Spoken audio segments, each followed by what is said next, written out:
membudayakan Al-Quran. Yang saya rasa dah lama agak lah kita tertangguh. Okey, boleh ya? Alright. Okey. InsyaAllah hari ini saya akan menghuraikan topik berkaitan tentang gadaian Islam. Baik. Boleh. Kita akan bacakan dulu surah Al-Baqarah ayat 283 dan 284, kemudian baru saya baca dulu satu ayat, kemudian anda semua berikut ya. Boleh? Okey, baik.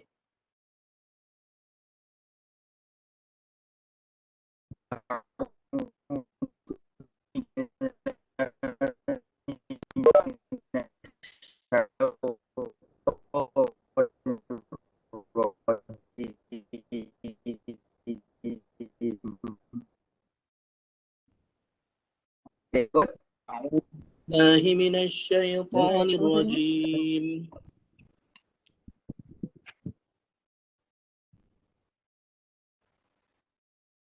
Bismillahirrahmanirrahim. بسم الله الرحمن الرحيم.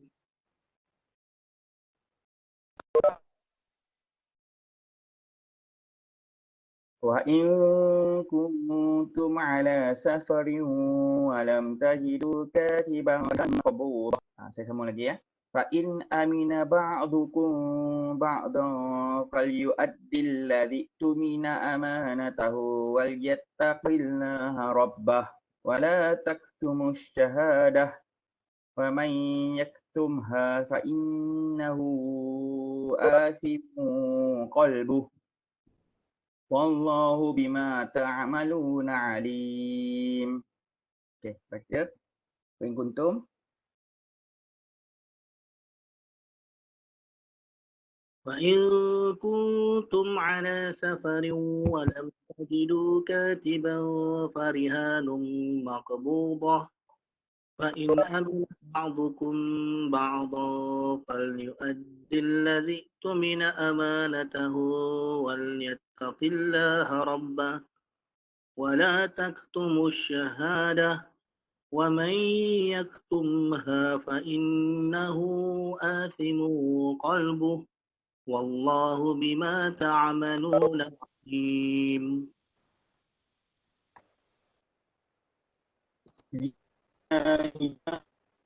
السماوات وما في الأرض وإن تبدوا ما في أنفسكم أو تخفوا يحاسبكم به الله فيغفر لمن يشاء ويعذب من يشاء والله على كل شيء قدير.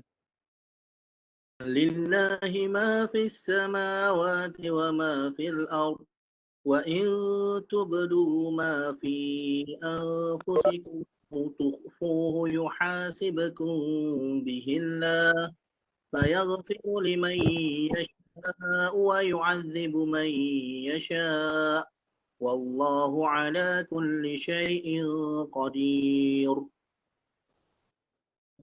Sadaqallahul azim. Sadaqallahul azim. Okey, kita pergi maksud kepada ayat 283.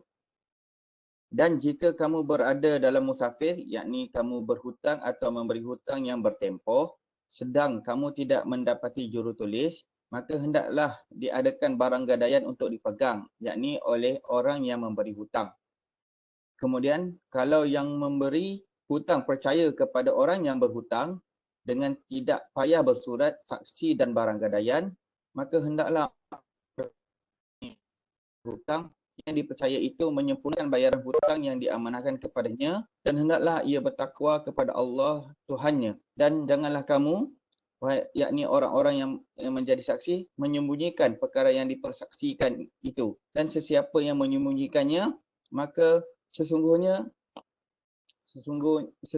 ia adalah orang yang berdosa hatinya. Dan ingatlah, Allah sentiasa mengetahui apa yang kamu kerjakan.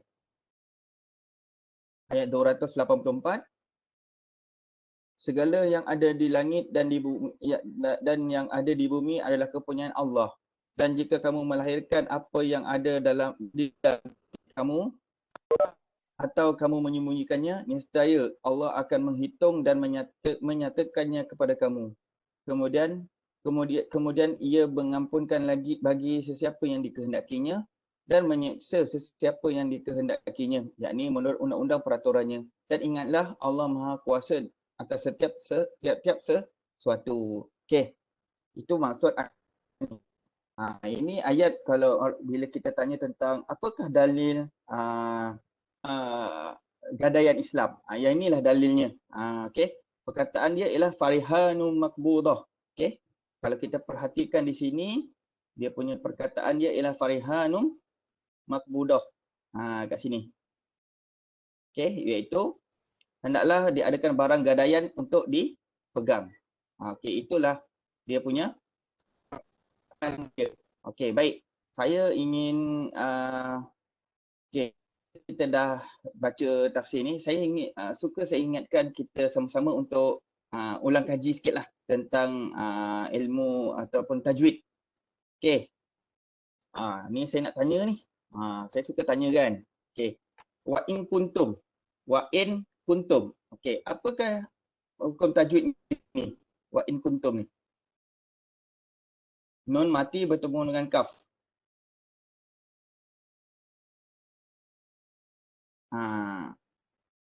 Apa hukumnya? Wah, diam je ni.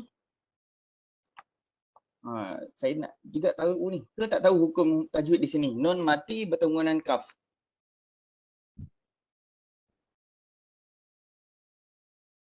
Okey. Nak menjawab Okey, tak apa, saya jawab sendirilah. Nun mati bertemu dengan kaf, hukumnya ialah ikhfa hakiki. Di mana kat sini kita perlu dengungkan wa in kuntum. Okey. Nun ni kita kena kita dengungkan dan kemudian kita perlu bersedia dekat kita punya lidah kita tu makhraj huruf kaf. Kaf. Wa in kuntum. Wa in kuntum af. Mana huruf kaf kat sini. Dia punya makhrajnya ialah di mana lidah kita kat belakang tu bertemu dengan kita punya langit. Wa in kuntum. Maknanya kita nak sebut dengung itu kemudian kita kena buat makhraj kaf. Okey. Baik. Kat sini apa lagi? Kat sini apakah hukumnya? Tanwin bertemu dengan waw. Ni Taiwan ni Wan Arif ke ni? Cik Wan Arif ke? Ya Ustaz, saya. Apa? Tanwin bertemu dengan waw. Drum. Ya betul. Idgham. Idgham bilal gunnah ke ma'al gunnah? Bilal gunnah. Bilal. Okey. Satu cubaan yang baik. Okey. Ini ialah idgham ma'al gunnah. Apa maksud ma'al? Ma'al tu maksudnya dengan. Gunnah tu maksudnya dengung. Okey. Cara bacaan dia ialah kalau kita biasakan Rasam Asmani, kalau dia tanwin dia yang macam ini, dia macam sengit-sengit sikit, maknanya ada dengung. Tapi kalau tanwin dia yang macam garis tanwin dia yang macam tak ada kat sini, tak ada ayat ni. Kita tengok ayat sebelah. Okey. Kat sini tak ada. Kalau dia bersusun cantik, maknanya itu adalah izhar. Okey, cara bacaan yang ini ala safarin alam. Okey, maknanya kita terus masuk ke dalam huruf tu. Ala safarin terus masuk dalam huruf waw. Tajidu. Itu cara bacaan dia. Idgham ma'al gunnah. Tak perlu pihak keenam menarik diri daripada Persatuan Sepak Takraw Malaysia. Presiden berkata keputusan itu dibuat selepas melihat kegagalan PSM menangani isu dengan Persekutuan Sepak. Okay. Minta off ya. Sebab saya ni tak berapa familiar pula bila ada dua device ni. Okey. Kemudian kita pergi satu lagi. Ini ni. Ini hukum ni apa ni? Amanatahu wal yattaqillah. Apa hukum dia kat sini? Wow ni. Okey. Ada siapa yang boleh jawab?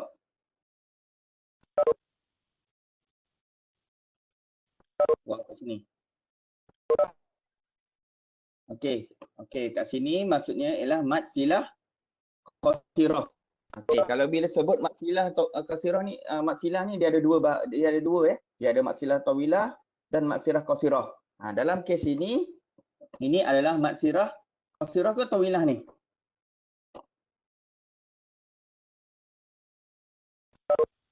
Okey, ini maksudnya mat silah qasirah. Qasirah ni maksudnya pendek, maknanya dua rakaat sahaja. Okey? Dia kalau mat silah qasirah, mat silah tawilah yang ni. Yang ni mat silah tawilah, di mana tawil tu maksudnya panjang. Kita kena baca 4 harakat. Wa may yaktumha fa innahu asimu qalbuh. Lagipun dia ada tanda mat kat sini. Itu maksudnya mat silah tawilah. Baik. Alright. Okey, sekarang ni kita saya di sisi anda semua ada kalkulator tak? Hari ni kita apa dia? Tak ada. Tak ada tak apa, sebab hari ni saya nak tunjukkan macam mana untuk pengiraan, orang kata apa, pengiraan bagi ar-rohnu ni. Macam mana nak mengira ar-rohnu. Sebab mungkin anda nanti mana tahu kan, kita terdesak kan, sekarang ni pun PKP kan. Telefon ada kalkulator. Telefon ada kalkulator, boleh pakai kalkulator telefon lah. Okey macam saya. Apa dia? Nak ambil kertas sekejap Ustaz. Boleh ambil. Baik. Tak apa. Saya terangkan dulu. Saya maksudkan dengan ar-rohnu. Ar-rohnu ialah menjadikan sesuatu barang atau harta yang bernilai sebagai sandaran atau cagaran hutang yang boleh dibayar dengannya ketika hutang tersebut tidak dapat dijelaskan. Dalam erti kata lain samalah macam seperti kita buat pajak gadai. Okey. Memang gadai lah. Okey, maknanya kita contohnya kita ada emas, kita ada emas jongkong 10 gram, contoh 10 gram. Kita dah nak menggunakan duit, jadi kita perlu pergi ke ar-rohnu. Mana-mana ar-rohnu di Johor, banyak ar-rohnu di Johor ada kat mana? Di mana? Teratai ada. Taman Teratai. Taman Sri Kulai. Okey, sebab saya tak tahu sangat ni. Sebab saya jarang berada di Johor. Sebab jauh kan. Saya pergi Johor ni di Skudai je. Okey. Banyak boleh kita pergi ke ar-rohnu di mana-mana cawangan lah. Okey. Di mana kita boleh membuat gadaian ataupun ar-rohnu ni. Okey, tujuan utama dia kenapa kita buat ar-rohnu ini ialah meyakinkan tuan punya hutang, okey, bahawa haknya tidak akan hilang jika orang yang berhutang tidak menjelaskan hutangnya. Maksudnya tuan punya hutang tu, contohnya saya memberikan pinjaman kepada Cik Wan Arif tadi. Contohlah. Okey, itu ialah saya ialah tuan punya hutang dan Cik Wan Arif ialah orang yang berhutang. Okey. Jelas? Jelas. Okey. Bila barang digadaikan akan dijual dan hutangnya diambil sekadar jumlah yang berhak dari baki hutangnya. In case kalau kita orang yang berhutang tidak dapat orang kata apa membayar balik pinjaman itu, barang digadaikan itu akan dijual. Dan orang yang beri hutang tu akan dapatkan jumlah yang dia beri hutang tu, kemudian baki itu dikembalikan kepada tuan punya barang. Contohnya Encik Wan Arif menggadaikan jongkong emas. Dia dapatlah 10,000. Kemudian dia punya nilaian emas dia ialah sebenarnya 12,000 tapi pinjaman dia 10,000. Kemudian kalau Encik Wan Arif tak boleh mampu nak bayar, maknanya kita perlu menjual harta tersebut, kemudian keuntungan dia tu kena bayar, mula-mula kita kena selesaikan dulu jumlah hutang kita, kemudian 2,000, contohnya 2,000 lagi tu balance keuntungan dia dapatlah kepada Encik Wan Arif. Dia 10,000 kita bayar hutang, 12,000 tu kita 2,000 tu kita ambil balik lah. Okey. Sebenarnya ini adalah praktis daripada Rasulullah sallallahu alaihi wasallam. Okey. Ini berdasarkan hadis Rasulullah sallallahu alaihi wasallam. Okey, yang diriwayatkan oleh Imam Al-Bukhari dan Muslim, yang bermaksud sesungguhnya Nabi Muhammad SAW telah menggadai baju besinya kepada seorang Yahudi yang dipanggil dengan Abu Al-Syahmi sebagai cagaran harga 30 gantang syair yang berkena beli daripadanya untuk keluarganya.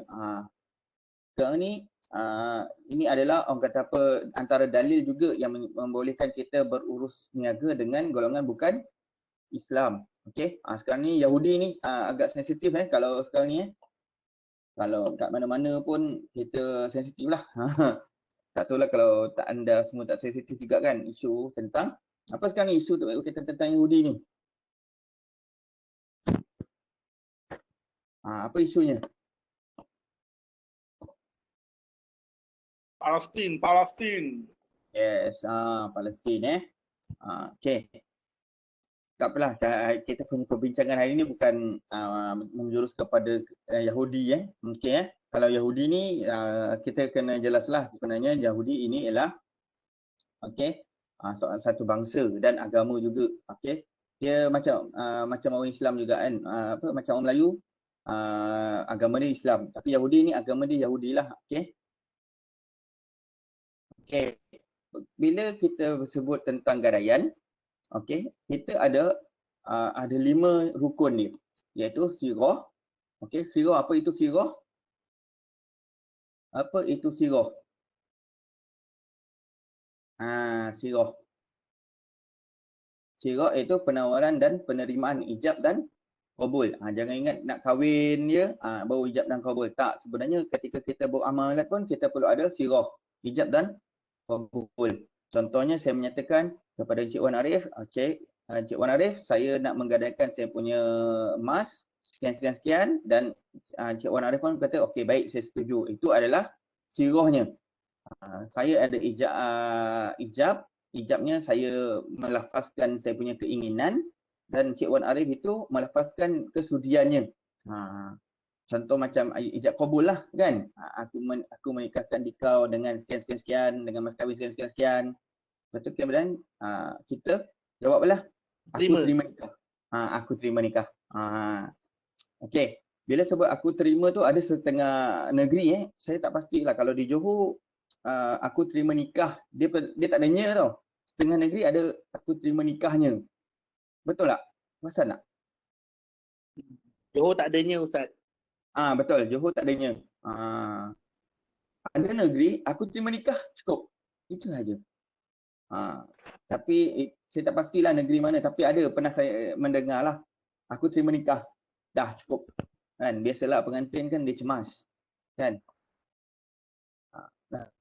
Kalau imam tu tangan kan dia dah. Lepas tu dia hendak.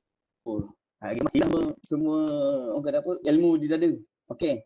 Kemudian kita ada orang yang menggadai. Orang yang menggadai, penggadai iaitu orang yang berhutang. Contohnya saya ada emas. Kemudian saya nak mendapatkan pinjaman. Okey, saya Encik Wan Arif. Okey, saya nak gadaikan, saya ni digelar sebagai penggadai atau orang yang menggadai ataupun orang yang berhutang sebab saya nak berhutang. Okey. Yang ketiga ialah penerima gadaian. Okey, penerima gadaian. Okey, dalam kes yang kita bincangkan ni tadi, okey, Encik Wan Arif ni yang akan menerima gadaian ataupun pemegang gadaian ataupun tuan punya hutang. Sebab Encik Wan Arif akan bagi saya duit. Kemudian kita ada barang gadaian. Barang gadaian. Okey, apakah itu barang gadaian? Iaitu barang, kalau emas lah. Okey, emas tu tadi akan ada dikira sebagai barang gadaian. Kemudian kita ada tanggungan. Okey, iaitu hutang tu lah. Hutang tu berapa yang kita perlu bayar. Itu adalah tanggungan. Baik, jelas? Jelas ke? Jelas Ustaz. Okey, jelas Sekarang kalau saya tanya saya ada buat exam ni. Jangan nak. Cemas Dengan exam cemas. Dengan kuis pun cemas. Dengan kuis cemas, exam cemas. Kan? Makan dia tak cemas. Sambil sarapan ni Ustaz. Okey. Sambil sarapan ni okey bagus. Okey, kat sini ada kehadiran ya. Kak Anis ada bagi link kehadiran. Okey. Baik, saya teruskan. Okey, saya terus fokus kepada amalan gadaian. Sebab saya nak tunjuk kira-kira ni. Pastikan anda semua ada kalkulator ada kalkulator. Okey. Kemudian kita nak fokus kepada amalan gadaian di Malaysia. Okey, dalam untuk pengiraan ar-rohnu ataupun gadaian di Malaysia ini, kita kena tahu beberapa orang kata apa, komponen dalam pengiraan ni. Yang pertama, kita perlu tahu harga emas semasa. Sekarang ni berapa harga emas? 1 gram. 24 karat. Tanya kaum ibu lah, kaum ibu. Kaum ibu dia biasa alert benda-benda gini kan. Kaum Adam dia memang macam, yelah. Tak je. Tak ada kaum ibu.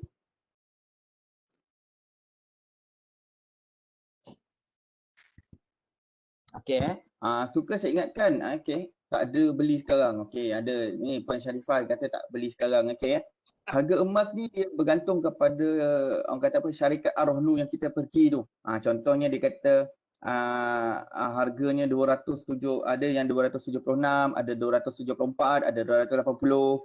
Dia bergantung kepada ar-rohnu tu lah. Jadi kalau anda nak buat gadaian, pastikan anda betul-betul pilih di mana yang sesuai lah untuk anda. Tapi biasanya orang akan pilih yang paling dekat lah. Okey, tapi dia tak kira pun asalkan dapat duit je kan. Okey. Kemudian kita pergi kepada nilai almarhum pula. Nilai marhun. Nilai barang gadaian tu. Contohnya, okey, kita ada 10 gram. 10 gram emas. Okey. Kemudian darablah harga semasa 10 gram emas. Okey, macam mana kalau 10 gram emas, 10 gram, okey, gram kita perlu darab dengan harga emas. Contoh harga emas RM 280 betul, anggaran lah. Okey, jumlah nilai marhun dia akan jadi 2000 apa? 2,800. 2,800. Okey. 2,800. Inilah nilai marhun. Maknanya nilai barang gadaian tu. Marhun tu maksudnya barang yang digadaikan.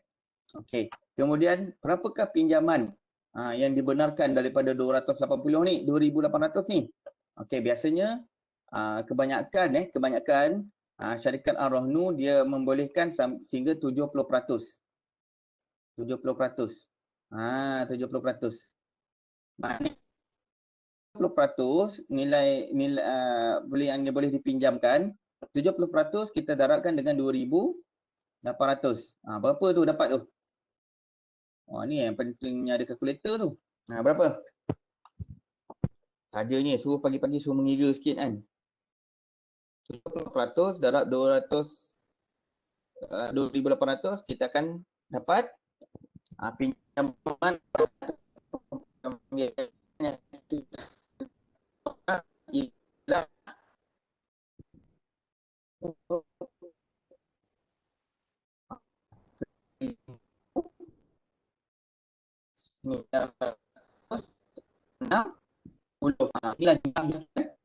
dapat pinjaman kita. Okey, nampak ke apa yang saya tulis ni? Biasalah tulis guna mouse kan. Nampak Okey, nampak ke cik? Yang ni Puan Atifah, Puan Syifah, nampak ke yang saya tulis ni? Ke hang? Nampak? Okey, nampak. Okey, maknanya ini nilai marhun. Okey, yang ini nilai pinjaman yang kita boleh dapat. Okey, biasanya benda mereka ialah kita nak mengira berapakah kita perlu simpan. Upah simpan. Bila kita dah bergadai, menggadaikan harta kita ataupun emas kita tu, syarikat ar-rohnu dia akan ada upah simpan. Dipanggil upah simpan. Pengiraan dia berbeza ya. Setiap ar-rohnu dia ada cara pengiraan dia berbeza. Ada upah simpan dia yang tinggi, upah simpan dia tinggi, nilai emas dia pun tinggi. Ada juga yang upah simpan rendah, tapi nilai emas tu, harga emas tu dinilaikan dengan harga yang rendah.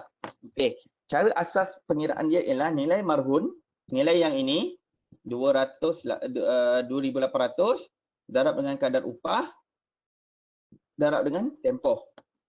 sebagai contoh dalam kes ini 2,800. Okey, kita ambil upah simpan dia ialah contohnya ialah 0.7%. 0.7%. Okey, setiap bulan. So jadi kalau 6 bulan darab dengan 6 bulan. Berapakah upah simpannya?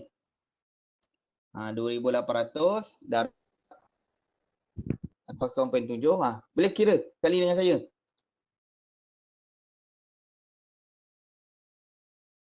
$2,800 darab 0.7 bagi dengan 100 darab dengan 6 bulan. Maknanya upah simpannya dianggarkan sebanyak berapa? Okey, saya tulis ya. RM117.60. Maknanya di 6 bulan itu kita nak tuntut balik ataupun nak ambil barang emas kita kena menuntut sebanyak dengan RM117.60. Inilah cara asas kepada cara pengiraan. Hari ni kita kena belajar matematik pula kan. Apa saya just tunjukkan lah supaya anda nanti kalau nak dengan terganggu kan nak bayar macam mana boleh dapat gini, macam mana boleh dapat gini. Memang ini cara pengiraan untuk Ar-Rahnu. Okey, jelas. Nanti saya akan bagi saya slide ni dan video ni boleh tengok kat YouTube saya. Okey, saya akan upload dekat YouTube. Okey. Jelas Kemudian okey, saya bagi contoh lah. Kita bagi contoh lagi. Okey, kita bagi contoh lain. Okey, ni saya ada bagi satu soalan. Ada soalan. Boleh? Boleh Kita ini anggaplah ini kuis Anggap ni kuis Cik Wan Arif boleh jawab? Kalkulator doktor. Tak ada kalkulator Okey, bila mula-mula dia dah bagi nilai berat emas yang kita ada 5 gram. Nilai semasa emas kita anggarkan 280. Kadar pembiayaan 70%. Upah simpan 0.7%. Tempoh pembiayaan 6 bulan. Ni 0.7 ni per bulan Man. Okey. Ada yang kira per hari ada yang kira per hari. Okey, berapakah nilai nilai marhunnya? Berapa nilai marhun? Okey, kat sini 5 kita darab dengan 280. Itu nilai marhun ataupun nilai gadaian kita. Jadi maknanya kita punya nilai gadaian ialah 1,400. Okey. Berapa pula pembiayaan yang dibenarkan oleh Ar-Rahnu? Biasanya 70%. Maknanya 70% tu kita darab dengan 1,400, kita jumlah pembiayaan yang kita boleh dapat ialah 980. Maknanya jika anda menggadaikan emas anda yang sebanyak 5 gram itu, anda akan dapat pinjaman ataupun pembiayaan daripada Ar-Rahnu sebanyak 980. Maknanya sekarang lepas tu kemudian kita pergi kepada upah simpan. Upah simpan kita jangan ambil nilai pembiayaan, kita ambil nilai marhun. Nilai marhun darab dengan kadar upah simpan darab dengan tempoh. Sebagai contoh dalam kes ini upah nilai marhunnya sebanyak 1,400. Dia punya kadar upah simpan setiap bulan ialah 0.7 bagi 100 darab 6 bulan. Maknanya jumlah dia ialah 59. Upah simpan dia sepanjang 6 bulan itu ialah RM59. Jadi jumlah pembayaran yang perlu dibuat oleh penggadai, orang yang mempunyai gadaian ialah 980 tambah dengan RM59.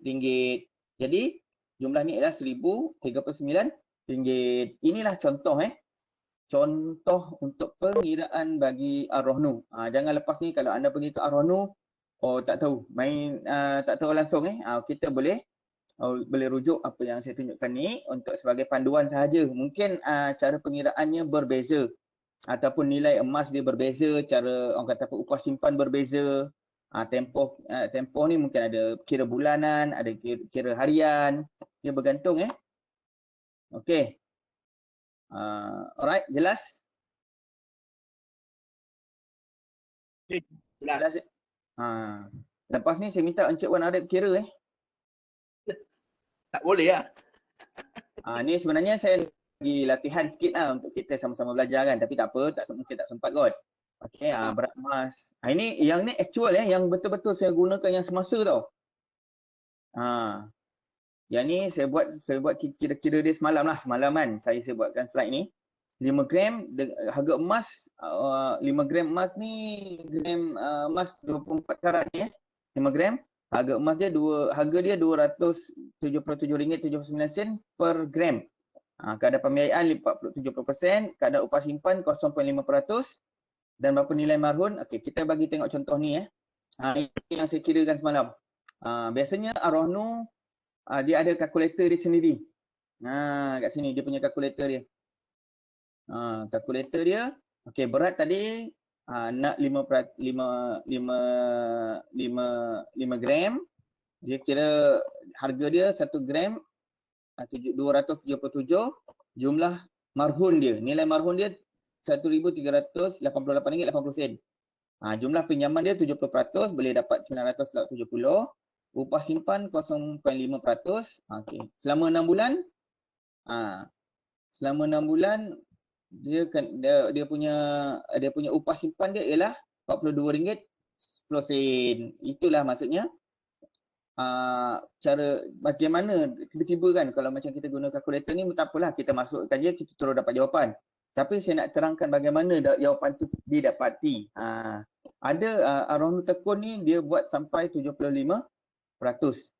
Ada yang 70%, ada 60%, ada 75%, ada 80%.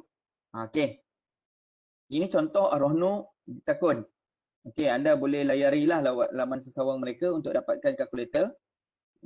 Kata, buat apa saya susah-susah menggunakan kira secara manual ni. Tak ada masalah pun kalau nak guna kalkulator.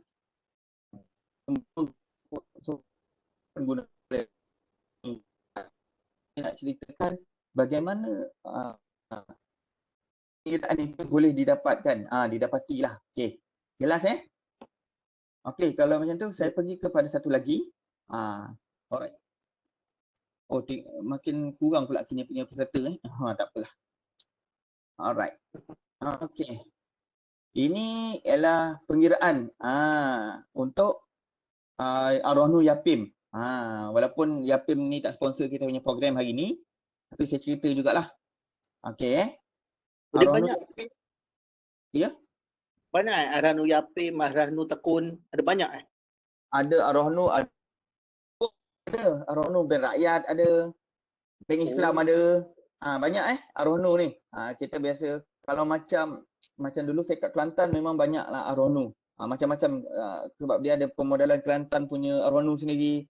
Tapi di Johor ada tapi dia tak sebanyak di Kelantan sebab budaya di Kelantan tu mereka gadaikan emas mereka pagi, petang tu dia orang dah ambil balik. Sebab tebus balik sebab dia orang nak gunakan duit tu emas tu sebagai modal.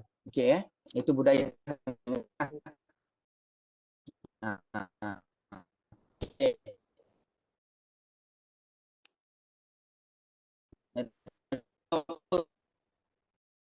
Ini kalau dia pin ialah RM25.13. Tapi nilai pinjaman dia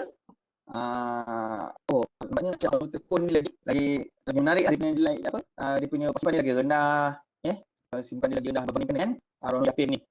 Itu penting kita tahu sebelum kita pergi menggadaikan ataupun kita dah buat survey dah. Jangan kita main sembrono je kan. Sembrono. Tak pernah try lagi Ini contoh di Bank Islam Bank Islam saya kira-kira jugalah semalam kan. Upah simpan dia agak tinggi jugalah upah simpan dia walaupun 70% tapi saya dah kira-kira semalam tu agak tinggi jugalah Bank Islam. Tapi tak apalah kan. Nama pun perbankan kan. Okey. Ini contoh Ar-Rahnu Exchange. Ar-Rahnu Exchange untuk 5 gram. Okey. Jumlah upah simpan dia yang ni silap ni. Sepatutnya 100 pinjaman dia 70%. Okey. Dia sini saya tak pasti saya dah lupa dah dia punya result dia apa tapi Ar-Rahnu Exchange yang paling tinggi lah dia punya harga dia punya ni harga emas. Tapi kadar upah simpan 0.75%. 0.75%. Kalau bank rakyat, bank Islam tadi, kalau contoh ni 70 bank Islam 70%. Kalau yang ni kiraan dia ni 70%. Yang ni pun 70%. Yang ni 5%, 50%. 0.5%. Berbeza. Jadi pilihlah Rohnu yang paling sesuaian lah. Paling anda mampulah untuk tembus balik. Emas tapi kita tak dapat tembus balik. Okey, jelas itu adalah antara contoh-contoh jadi adakah ada barang soalan sebelum kita akhiri kita perbincangan kita hari ini? Tak ada soalan lah Ustaz. So far faham. Faham okey Tak apa, nanti saya akan bagi Kak Anis rakaman kita ni sebab saya akan naik kat YouTube. Nanti boleh tengoklah kat YouTube kalau tiba-tiba rasa macam nak belajar balik kan. Sebab ini ilmu ni bukannya orang kata apa, bukan macam mana nak cakap sebab yang ni dia lebih kepada praktikal sebab saya kalau tanya pasal hukum hakam ni saya kurang sikit. Saya banyak lebih tumpukan kepada macam mana pengiraan, sebab pengiraan ni dia macam saya minat kira-kira lah. Minat kira-kira. Jadi ini adalah contoh ya. Mungkin kita lepas ni kita boleh buat kajian ataupun orang kata apa, penyelidikan tentang Rohnu ni. Macam mana pengiraan dia, macam mana apa perbezaan, orang kata apa, analisis SWOT dia ke terhadap Rohnu, terhadap pengiraan ni. Okey, itu antara contoh yang kita boleh buat kajian lah. Anda boleh buat kajian sendiri pun kan.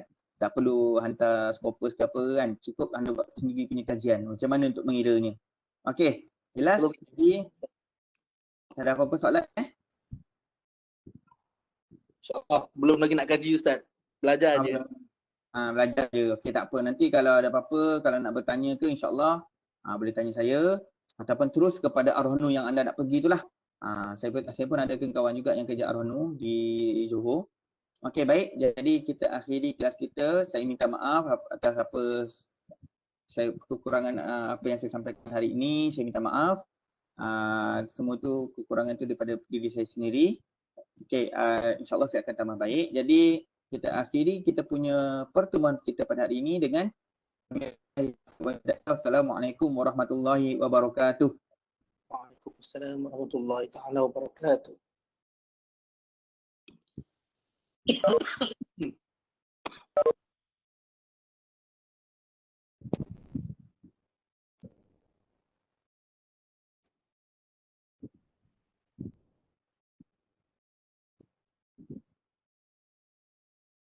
Satu soalan. Dah habis dah.